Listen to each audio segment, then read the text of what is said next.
असली सुख यह है कि जिस समय आप पूरी तरह निश्चिंत हों, आपके ऊपर कोई कर्जा ना हो और आप अपने घर में बैठकर 2 वक्त की रोटी चैन से खा पा रहे हों और आपके अपने लोग आपके साथ हों। यही सुख है।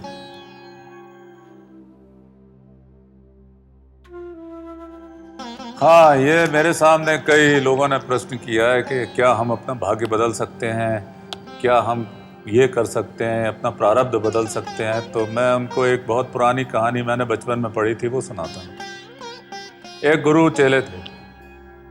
गुरु बहुत ज्ञानी थे, उनका नाम भी था, शिष्य भी उनसे सीख रहा था, बहुत सेवा करता था।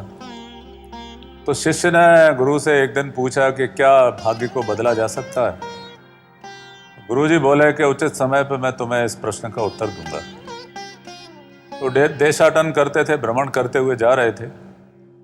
तो एक गरीब किसान दिखा रास्ते में, घर था उसका, झोंपड़ी, उसमें वो और उसके 2 बच्चे और पत्नी थी और वो था। गुरुजी ने पूछा, इसके माथे पर विधाता ने क्या लिखा है, पढ़ो। शिष्य उतना सीख चुका था तो उसने पढ़ के बताया कि इसकी किस्मत में केवल आधा बोरी चावल लिखे हुए, ये इसका भाग्य है, इससे ज्यादा इसको कभी कुछ मिलेगा नहीं। गुरुजी बोले, अब मैं तुम्हारे प्रश्न का उत्तर देता हूं कि जो आपको प्राप्त है उसके साथ आप बुद्धिमानी से कैसे व्यवहार कर सकते हैं।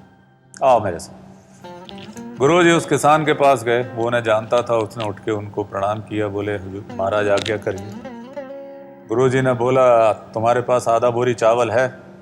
बोले, है महाराज।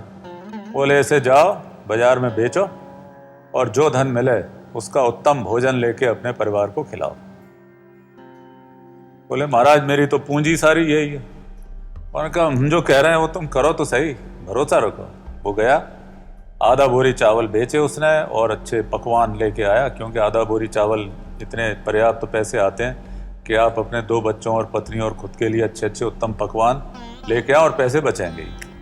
तो उनके यहाँ पार्टी हुई। अब शिष्य परेशान हो गया कि अब तो आधा बोरी चावल भी गए, अब क्या होगा। गुरुजी बोले, धैर्य रखो, देखो। तो वो दोनों उसके घर के सामने बैठे रहे। आधी रात को उन्होंने देखा विधाता खुद अपनी पीठ पर आधी बोरी चावल लाद के उसके घर रखने जा रहे थे, क्योंकि उसने, विधाता ने उनके प्रारब्ध में लिखा था किसान के कि इस पर सदैव आधा बोरी चावल रहेगा। इससे हमें एक और बात का ज्ञान होना चाहिए कि जो आप धन अपने पास रखे हुए हैं वो उतना ही रहेगा, उसका रोटेशन और चलन आपको और अधिक श्री संपन्न बनाएगा। हमें इस कहानी से यह भी ज्ञान प्राप्त होता है। Sri Shailendra Sharma belongs to the lineage of immortal Guru, Mahavatar Babaji Maharaj. He is the only Kriya Yoga Guru who has given commentaries on Srimad Bhagavad Gita, Yog Darshan, Hatha Yog Pradipika, Gorakh Bodh and Shiv Sutra together.